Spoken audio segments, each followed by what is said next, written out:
comment gérer les clients qui sont difficiles, compliqués, bref, les clients relous. C'est ce qu'on va voir dans la vidéo d'aujourd'hui. Alors ces clients, comment ils sont? Ils changent d'avis tout le temps, ils te coupent les projets, ils râlent sur des détails alors que tu as fini le boulot, ils demandent toujours des modifications et ils refusent même parfois de payer les factures en temps et en heure. Et c'est très pénible. Alors ce qu'on va voir aujourd'hui, c'est comment on va arriver à les gérer afin de limiter les risques.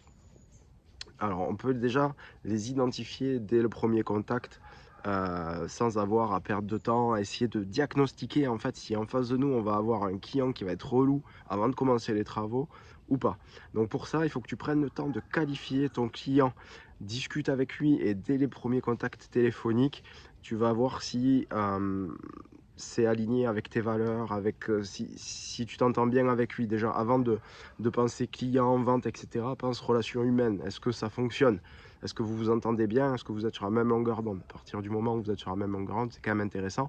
Si tu vois qu'il y a quelque chose qui ne va pas, que tu sens, c'est quand même moyen. Si tu as un doute, en vrai, franchement, fais confiance en ton instinct parce que notre corps capte beaucoup plus d'informations que notre cerveau. Donc souvent, on se raisonne, on dit on le sent pas, mais on le sent pas au fond de soi, puis on se raisonne, on dit quand même c'est un joli chantier, je vais quand même le prendre, etc.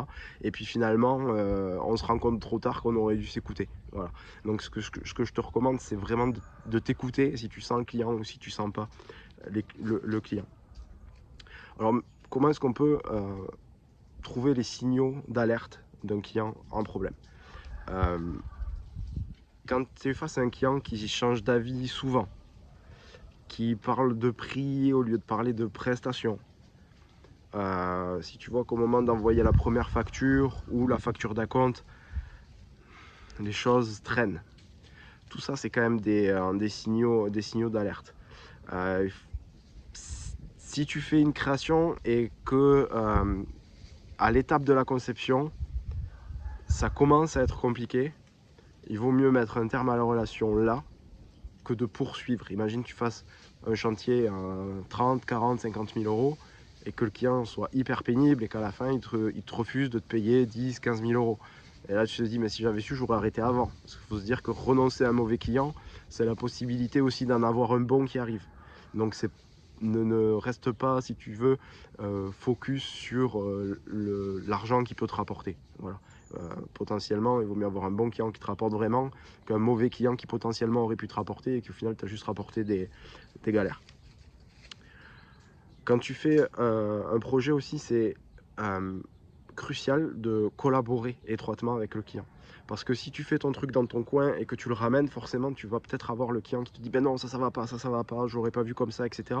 Et pour toi, tu vas le ressentir comme quelqu'un de pénible. Alors qu'en fait, c'est juste que de ton côté, tu as eu un manque de communication avec lui. Et on va y revenir, mais vraiment, la communication, c'est très important.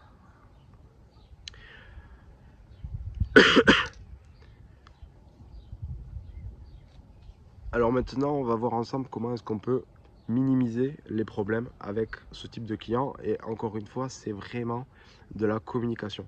Surtout, sois bien clair avec lui, détaille tout ce que tu fais, donne-lui un maximum d'informations. Plus tu vas donner des informations, plus il aura moins tendance à être pénible. Et surtout, quand tu termines un chantier, parce que souvent, tu as des clients qui te disent rien et arrivé à la fin du chantier, ils te disent bah non, ça va pas. Tout simplement, ça va pas parce qu'il faut payer et qu'ils n'ont pas envie de te payer.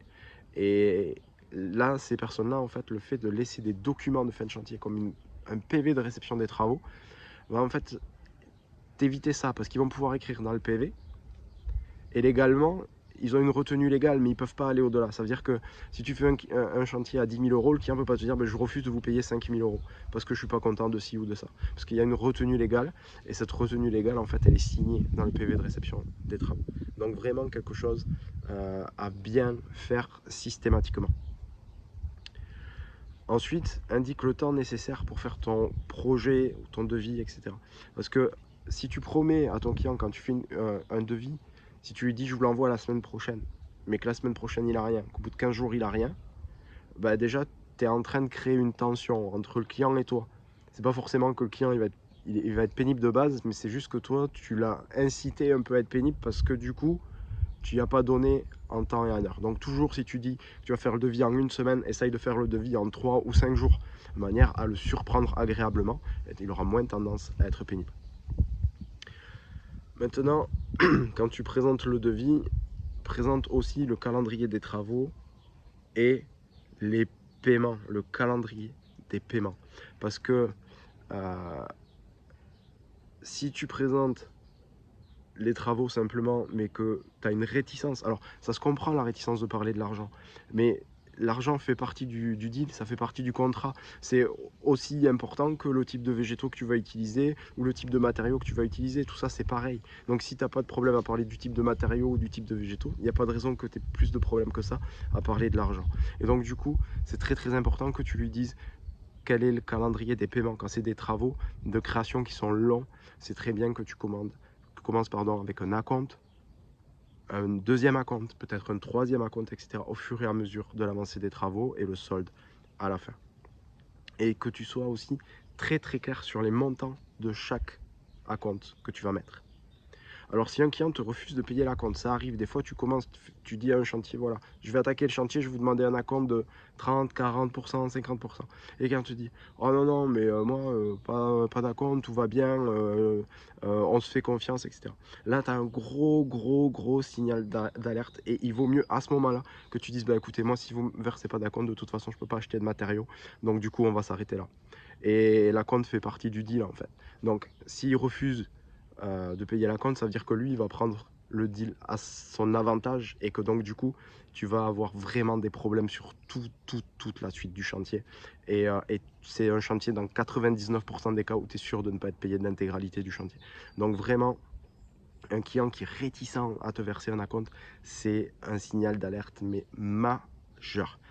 C'est toi qui dois décider des conditions de paiement. C'est toi qui décides des plantes que tu mets, des matériaux que tu mets, alors évidemment avec lui, mais les conditions de paiement, quand vous êtes mis d'accord sur le prix, c'est toi qui les décides et ce n'est pas à lui de prendre la main sur ça. Parce que l'argent qui est en jeu, c'est l'argent qui est vital pour toi, c'est l'argent qui est vital pour ton entreprise. C'est pas du luxe, d'accord? Donc, il s'engage à te rémunérer pour ce que tu fais comme travail, il doit tenir l'échéancier dont toi, tu as besoin pour vivre. Au cours des travaux de création, il y a aussi souvent des modifications. Alors, souvent c'est une source de problème tout simplement parce que tout se passe bien jusqu'à la modification. Parce que la modification, c'est un peu à la bonne franquette, quoi. Le client dit, ah ben finalement, est-ce qu'on peut changer ça par ça? Ou il y a une nouveauté qui est arrivée sur le chantier, un imprévu, et donc du coup, tu essayes de lui dire, bon écoutez, j'avais prévu d'enlever 10 mètres cubes de terre, puis en fait il y en a 15, et donc du coup, il y en a 5 de plus à payer. Ça, c'est très bien que tu le demandes, mais ne t'arrête pas à un accord verbal. Moi, ce que je te recommande, c'est d'avoir toujours avec toi un petit calepin de bon de commande, avec un papier carbone, un truc super simple, bon de commande, et tu fais une modification au devis, immédiatement avec le client qui te signe et donc il s'engage à te payer la modification.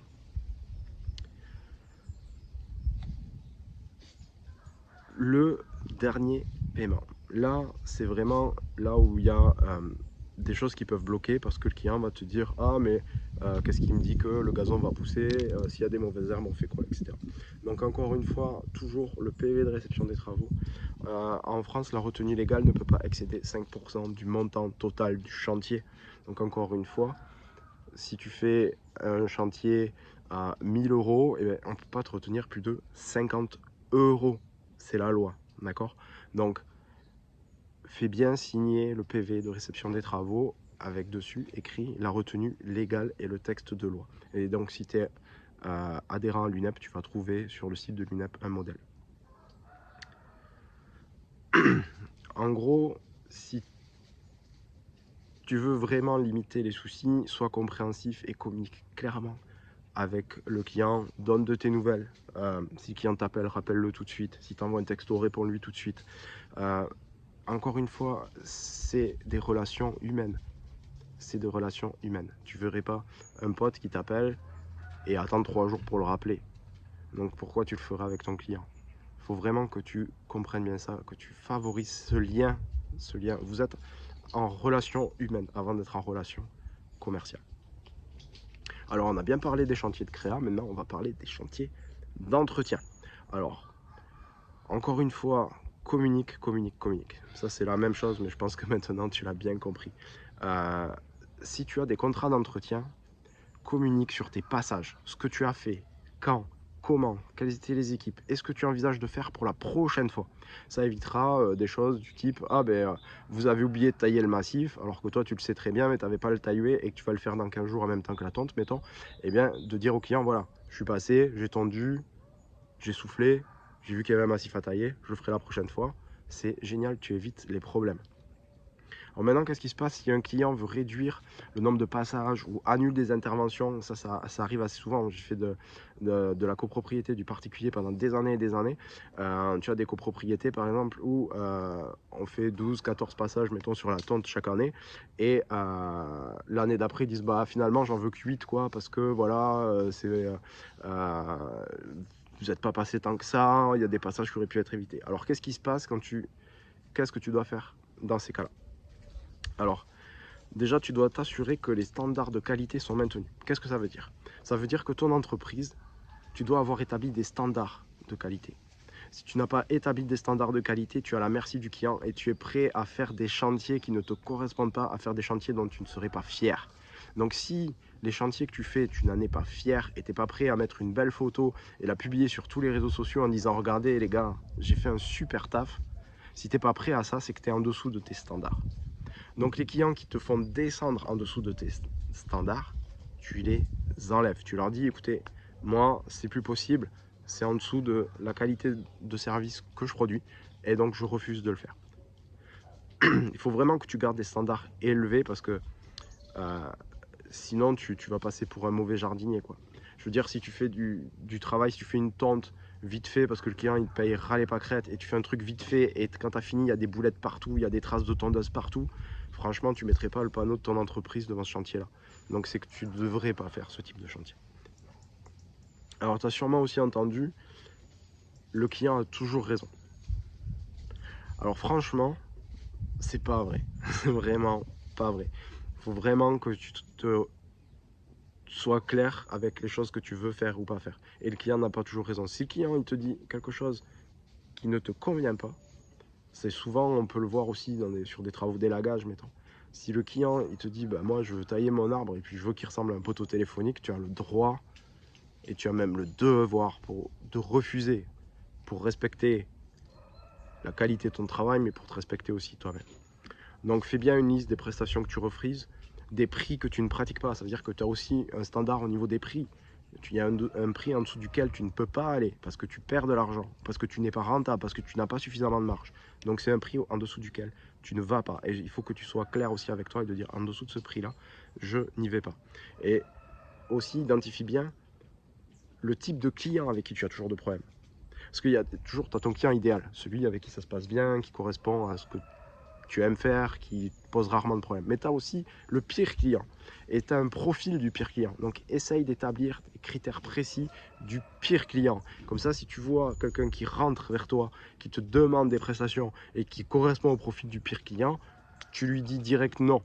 Je vais vous recommander un collègue. D'accord, hein, les problèmes aux autres, pas pour toi. Alors, il y a aussi le client qui veut toujours plus pour moins cher. On a vu le client qui veut enlever toujours de la prestation, mais il y a aussi le client qui, lui, veut carrément plus pour moins cher. Ça peut être vicieux parce que des fois, tu es tranquillement en train de faire ta presta, puis « Ah, vous pourriez pas faire ça là, juste à côté, il y en a pour 5 minutes, et puis là-bas, il y en a pour 10 minutes, puis là-bas, il y en a... » Ouais, sauf que 5 minutes, 10 minutes, un quart d'heure, etc., à la fin de la journée, ça fait 1 heure, 2 heures, et à la fin de l'année, ça fait des semaines de travail qui sont perdues, et des semaines de travail, c'est des milliers d'euros qui sont perdus, d'accord? Donc, tu peux pas faire des choses gratuitement.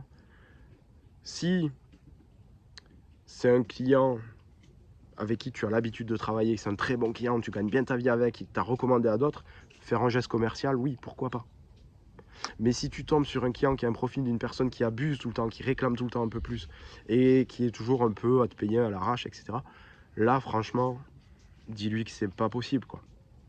Et alors le piège ultime, c'est surtout en entretien, c'est que tu as rapidement des salariés et que tes salariés, ils se font prendre dans ce cercle vicieux. C'est-à-dire que le client va profiter de la présence d'un salarié et de ton absence pour aller lui faire faire un truc en plus. Donc il faut bien que tu briefes tes équipes sur ça. Il faut que tu dises clairement à tes salariés la prestation qu'il y a à faire, on en reste là. Et si on vous demande des suppléments, vous me demandez et moi je traite avec le client. Mais fais en sorte que tes salariés ne prennent pas des initiatives de travaux qui dépassent un certain montant ou qui dépassent un certain temps. Et ça, c'est quelque chose que tu dois définir avec eux de manière à assurer quand même un service client au top, mais de ne pas assurer un service client qui soit au-delà de ce qui est raisonnable. Maintenant, on a des clients relous qui payent mal. Payer mal, c'est un client relou, un client qui paye mal. Alors, comment est-ce qu'on fait pour les gérer? Alors, c'est un client soit qui paye d'une manière aléatoire, soit c'est un client qui paye systématiquement en retard. Alors déjà, si une facture arrive à échéance, ne la laisse jamais non relancée. Ça veut dire que si l'échéance est le 31, le premier, tu prends ton téléphone et tu appelles la personne et tu lui dis, ben voilà, la facture elle est à échéance, on fait comment? Ça, c'est la première chose. Parce que si tu laisses une semaine, 15 jours, un mois, tu dis rien, en fait, si c'est un client, mettons pour un contrat d'entretien, notamment les syndics sont spécialistes de ça, c'est-à-dire que si tu dis rien, eh ben, ils vont laisser traîner parce que tu es le prestataire de service qui n'a pas besoin d'argent. D'accord? Donc, ils vont favoriser ceux qui relancent. Et si toi, tu ne relances pas, ben, tu passeras à la queue. Donc, il faut que tu relances tout de suite. Le mieux, je te le dis, sur les entretiens réguliers, c'est de te faire payer le premier. Tu commences la prestation le premier, tu envoies déjà la facture. Comme ça, comme il y a toujours un peu de délai de paiement, surtout sur les syndics, les particuliers, c'est moins le cas, mais sur les syndics, ça évite d'avoir un délai de paiement qui soit trop long. C'était la petite astuce du jour. Maintenant, si tu constates qu'un client il a l'habitude de te payer en retard ou il conteste un peu les factures, t'envoies la facture, ouais, mais en fait non, vous avez passé moins de temps et ça, c'est le mec vraiment de mauvaise foi. Donc là, c'est un client qui est clairement toxique. Tu le vires directement. Même si ça correspond à un gros montant de ton chiffre d'affaires. Parce qu'à côté de ça, il y a des clients qui sont prêts à bien te payer et que avec qui tu ne travailles pas. D'accord? Donc il faut vraiment que tu fasses attention à ça. Troisièmement, tu as aussi des clients qui sont un peu entre les deux, ça veut dire qu'eux, ils te payent en retard, mais plus ou moins, un peu par-ci, un peu par-là. Alors ces clients-là, il va falloir que tu les classes en 3 catégories. Le premier client, le super client, toujours à échéance, même en avance, etc. Ça, c'est le bon client, tu chouchoutes. Deuxième, la catégorie B, celui qui paye à échéance ou juste un petit peu après. Ok, très bien, tu le sais, tu l'anticipes, tout va bien. Le client catégorie C, c'est celui qui paye en retard et qui a besoin d'être relancé. Celui-là, il est moyen quand même. Hein. Si tu peux éviter de l'avoir, c'est pas mal. Mais tu sais que de notre côté, si tu as des creux d'activité, il peut quand même te dépanner un petit peu. Et le client D, c'est celui qui est en retard et qui conteste. Le client D, quoi qu'il arrive, tu les vires. Tu les vires. C'est à toi de décider ce que tu feras vraiment de ces catégories, mais vraiment les D, je te dis, mais vire-les parce qu'ils sont vraiment, vraiment toxiques et ils te font perdre du temps, ils te font perdre de l'argent, ils te bouffent les nerfs. Donc ça, c'est vraiment des gens à éliminer complètement de ta clientèle. Conclusion de la chose, comment est-ce qu'on gère les clients relous? En fait, on va les qualifier avant de commencer les travaux. Et ça n'empêche pas, hein. Des fois on se fait avoir, on ne fait pas attention et on tombe sur des clients relous, mais en tout cas, ça les limite. Pour éviter aussi que tes clients soient pénibles, communique au maximum avec eux tout le long du chantier de création ou tout le long du planning pour les travaux d'entretien. Et troisième point, conserve des standards de qualité élevés. Ne cherche pas à diminuer tes standards pour prendre un chantier. Si ça ne correspond pas à tes standards, tu enlèves le client. Toujours rappelle-toi, est-ce que tu serais fier de présenter ça sur les réseaux sociaux ou de mettre ton panneau de chantier sur ce type de chantier? Voilà, c'est la question à te poser à chaque fois que tu tombes face à ça. Quatrième point, vire les clients toxiques. J'espère que cette vidéo t'a été utile ou que cet audio t'a été utile si tu l'écoutes en podcast. Surtout pour ne rien rater, pense à bien t'abonner et comme ça tu seras tenu au courant des prochaines vidéos ou des prochains podcasts Paysapreneur. Sur ce, je te souhaite une très très belle journée et pleine réussite. Ciao.